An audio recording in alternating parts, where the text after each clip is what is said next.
Master Mother here, welcome to the Hour of the Beast. I wanted to make a quick video about checking the facts. It's something that's been honestly just really annoying the crap out of me for ages. So there are places you can go to check out certain facts, and there are even books written on the statistics of facts and the reliability of even randomized controlled studies and trials. Everything's got its margins of error and there can be corruption everywhere. But getting back to checking the facts, a lot of people, including some of my children, say they've done research on something, and when I say where have you gone, they say YouTube. YouTube is not a fact-finding place for a lot of things. I'm not saying YouTube isn't full of facts, it's full of a lot of things. But if you want to know some scientific facts, then you'd go to somewhere like PubMed. You would read published papers, you would go to a source that you can trust and believe, not just somebody like me talking.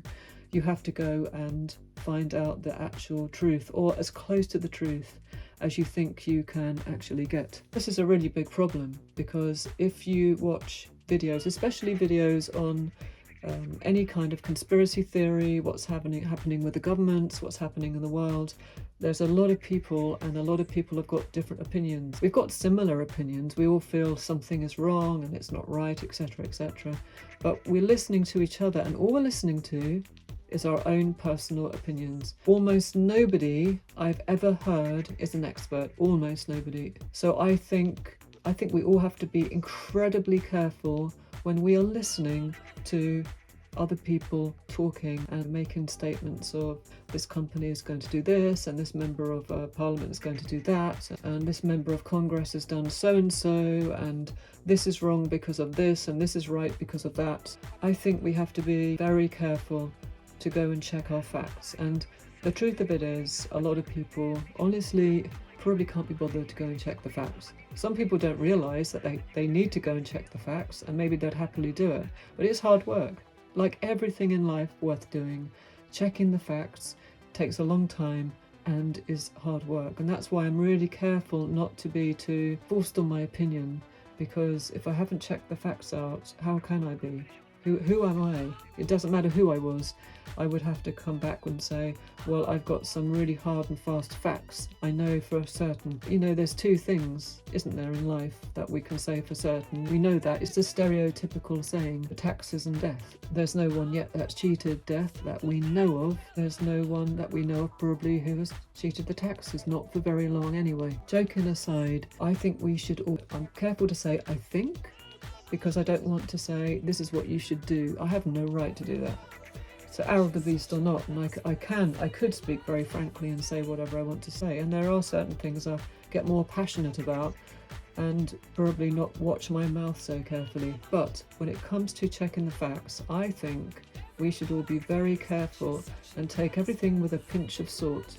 And there's something else we do, because we have so many biases. If we like what we're hearing, if it suits our emotions or our belief system or the stories we've already been telling ourselves, we're going to believe that story. We're going to want to believe that story. I had a conversation with a guy who used to work for a chap in my yard, and he believed the world was flat. And his argument of why the world was flat was fantastic. I mean, he had an answer for absolutely, and he had scientific answers. I mean, you can argue saying they can't be scientific if you said that. No. He had scientific answers. I'm not saying his scientific answers were correct, but he did have scientific answers for a whole bunch of things, and I thought it was absolutely fascinating the actual trouble he'd gone into.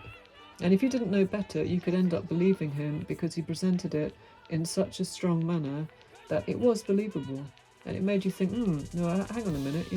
Obviously I have a different belief system. And I think the fact that we can see stars and we can see the moon and we experience night and day and the seasons, the rotation around the planet, I think there are telltale signs, without leaving the planet and having astronauts taking pictures or satellites doing the same. I think there are telltale signs that the Earth is round and all the other planets are round. But that's an argument for another day, I'm sure. Just a quick Hour of the Beast saying, I'm very much on checking the facts, and a lot of people really are very much on, this is how I feel, this is what I want to believe, this is what my emotions are telling me, so this is the way it is. And I try not to be like that, but we all suffer from self-deception, and I know I do too. Anyway, from the Hour of the Beast, until the next time.